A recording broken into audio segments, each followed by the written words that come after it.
മാങ്കുളത്തേക്കെത്തുന്ന വിനോദസഞ്ചാരികളുടെ ഇഷ്ടകേന്ദ്രങ്ങളിലൊന്നാണ് വനം വകുപ്പിന് കീഴിൽ വിരിപാറയ്ക്ക് സമീപം പ്രവർത്തിക്കുന്ന ടൈഗർ കേവ്.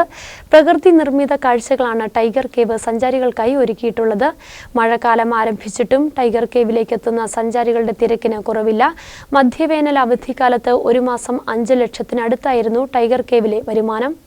മാങ്കുളത്തെ പുലിമടയിലേക്ക് ഇപ്പോഴും സഞ്ചാരികളുടെ ഒഴുക്കാണ്. മഴക്കാലം എത്തിയിട്ടും വനം വകുപ്പിന് കീഴിൽ വിരിപാറയ്ക്ക് സമീപം പ്രവർത്തിക്കുന്ന ടൈഗർ കേവിലേക്ക് എത്തുന്ന സഞ്ചാരികളുടെ എണ്ണത്തിൽ കുറവില്ല. അയൽ സംസ്ഥാനങ്ങളിൽ നിന്നെത്തുന്നവരാണ് അധികവും. പൂർണ്ണമായി ഇക്കോ ഫ്രണ്ട്ലിയാണ് ടൈഗർ കേവ്. പ്രവേശന കവാടവും ടിക്കറ്റ് കൗണ്ടറും നടപ്പാതയുമൊക്കെ പ്രകൃതിയോടിണങ്ങി നിൽക്കുന്നത് തന്നെ. മുളങ്കാട് തണൽ തീർക്കുന്ന പ്രവേശന കവാടം പിന്നിട്ടാൽ പുഴയ്ക്കു കുറുകെ തീർത്തിട്ടുള്ള തൂക്കുപാലത്തിൽ കയറിയാണ് ടൈഗർ കേവിലേക്കുള്ള യാത്ര.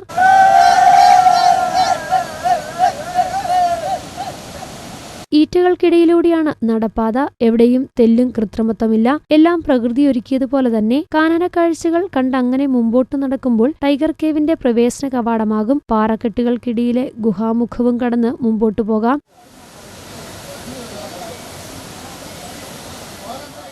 പാറക്കെട്ടിറങ്ങിയെത്തുന്നത് വിസ്താരമേറെയുള്ള ടൈഗർ കേവിലേക്കാണ്. പ്രകൃതി തന്നെ ഒരുക്കിയിട്ടുള്ള പാറക്കെട്ടുകൾ കാണുമ്പോൾ തെല്ലൊരത്ഭുതത്തിനും വഴിയൊരുക്കും. எனக்கு வித்தியாசமான அனுபவமாக இருந்துச்சு. இப்போ ரீசெண்டாக மஞ்சுமேல் பாய்ஸ் படம் வந்துருந்துச்சு. கிட்டத்தட்ட குணா பாறை ரேஞ்ச் மாதிரி எங்களுக்கு இடம் ரொம்ப டிஃப்ரெண்டான அனுபவத்தை கொடுத்துருக்கு. ரொம்ப நைஸ் பிளேஸாக இருக்குது. ரொம்ப என்ஜாய் பண்ணியிருக்காங்க எல்லாருமே. நாங்கள் പ്രകൃതിയുടെ തനിമ അതേപടി നിലനിർത്തിയാണ് ടൈഗർ കേവിലെ വിനോദസഞ്ചാരം. 50 രൂപയാണ് വനം വകുപ്പ് ഇവിടെ പ്രവേശന ഫീസ് ഈടാക്കുന്നത്.